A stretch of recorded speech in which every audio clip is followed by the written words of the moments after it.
અનમે ખબર છે રમેશ. હવે આપણા નિરાંત મહારાજે એક જ સાખીમાં પૂરું કરી દીધું છે. હવે આ સંતો પહેલેથી અત્યાર સુધી જે મહેનત રાત દિવસ કરી રહ્યા છે, કેવી રીતે કે આપણે ભારત અને પાકિસ્તાન સરહદ આવે, હવે ઈ મિલિટરી વાળા કેવું કે રાત દિવસ ઈ ચોકી કરે છે, તો આપણે અહીંયા શાંતિથી હોઈએ છીએ. તો સંતો જે નિરાંતના સંતો કેવા છે, રાત દિવસ આપણે હાટું આમ મહેનત કરી રહ્યા છે, પણ આ મનને આપણે કેમ સમજાવી શકતા નથી. મન આ અમન કેમ નથી બનતું? એટલે એમની માટે એક પુરાવો છે કે રામદેવજી મહારાજ અને હરભોજી જ્યારે 5 પીપળા મળ્યા અને કે આપણે કીધું ના મળ્યા નથી, એટલે કહુંબા પાણી કરો કે એટલે ઈ અફીણને અમલ કહેતા. એટલે અમલમાં કંઈક જો આ મન આવે તો મન બને ને.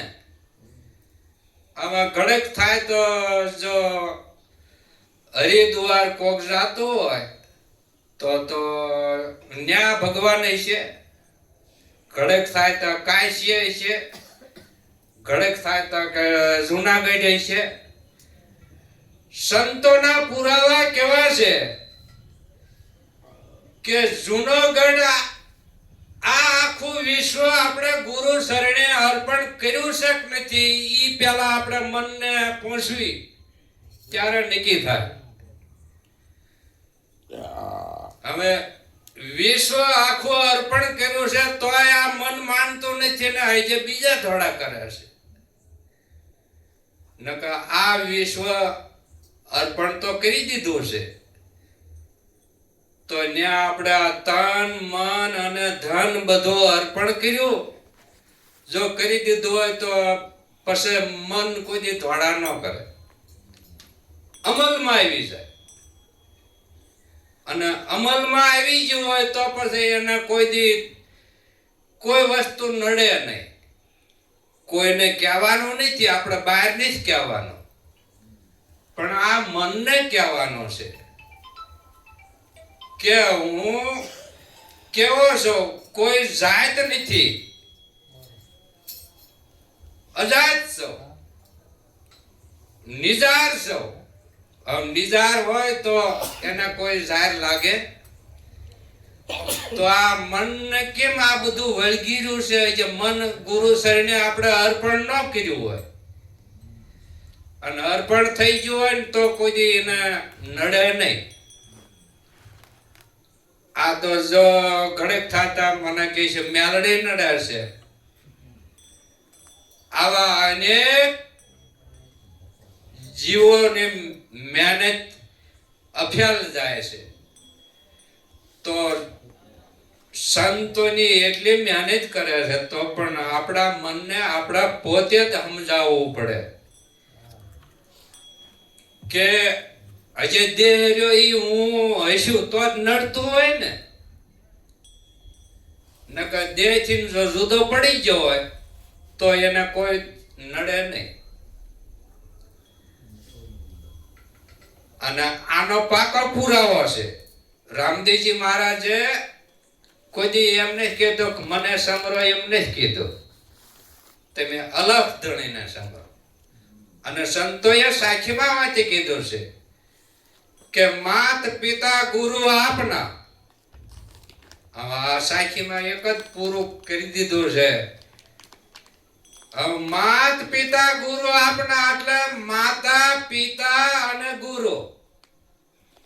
આ ગુરુ મહારાજ ત્રણના કામ કરી રહ્યા છે. અને પછી કે લેવા અલગ પુરુષના નામ. હવે જો અલગ પુરુષ બધે વ્યાપક એક હોય તો મન અમલ બની જાય. પણ આ જ્યાં સુધી અનેક દેખાય ત્યાં સુધી અમલમાં આવે નહીં. એટલે રામદેવજી મહારાજે એટલે કીધું છે કે સતી વગર ધર્મ નહીં હાલે હે હરજી, જતી સતી વગર જામો નહીં જામે. એટલે સતીને આમાં આપણે ઘાટ ઉપર વાંચ લેવાનું છે અને અઘાટમાં વાંચે લેવાનું છે. કે અઘાટ કેને કહેવાય છે? સુરતાનો કોઈ ઘાટ નથી, પણ સુરતા જ્યારે નામમાં જ્યારે મળી જાય છે, એટલે નામમાં મળી જાય એટલે અખંડ સ્વરૂપમાં ભળી જાય. એટલે કીધું છે કે મન માને તો હું સંગે ચલું, નકર ફરવું અકેલી હું તો આદિ પુરુષની સૌ શૈલી. કે આવા મનને તો આપણે જ મનાવવું પડે ને. એટલે જ્યાં સુધી પોતાનું મન અમલ નહીં બને ત્યાં સુધી સંતોની મહેનત આપણે ફેલ જાય છે. એટલે આપણા હાટું થઈને સંતો કેટલી મહેનત કરી રહ્યા છે, તો આપણે આ મનને સમજાવવા માટે કેમ ભજન કીર્તન માં આપણે જઈએ છીએ ને, આ ભજન આપણામાં કેમ બેહતું નથી? આપણે ભજનમાં જઈએ છીએ પણ ભજન આપણામાં કઈ એક રતિ ભાર નથી બેહતો. તો એટલો આપણે આ મનને વિચાર કઈક કરવો પડે. પછી આપણે જો ગમે લોકાએ જા હોય ને બેનો આપણે કદાચ સંપલ કે એવું કાઢીને કાંખમાં હોય અને પછી ત્યાં જો સાહિત્ય લેવાનું થાય તો પછી એક વાર સંપલ હાસવાશે અને એક વાર ઈ કરવું, તો બે નો હાલે. એટલે સંપલ મૂકી અને જે ફરજ હોય એ પેલા કરવી પડે. એટલે આપણે બે રાખવું છે તો નહીં હાલે. કારણ કે જો હું કે છે આમ નહીં કરો તો ફલાણા વાર ન રહું તો મને આમ ગુરુ મહારાજ વાળા કે, પણ ગુરુ મહારાજ વાળા સેવીન કે છે એમાં શું વાંધો? એટલે જ્યાં સુધી એમ કે સંતોએ કીધું છે 68 તીર્થ મારા ગુરુના શરણે. હવે આવું જો મન નક્કી થઈ જાય તો એને કોઈ વાર તહેવાર કે પરકમમાં ક્યાંય હરિદ્વાર કે ક્યાંય જવાની જરૂર રહેતી નથી.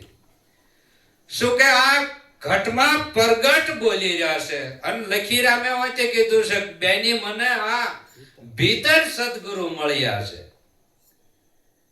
હવે ભીતર મળ્યા છે તોય તે શેટે દોડવી તો આપણું આ વાજબી ન કહેવાય.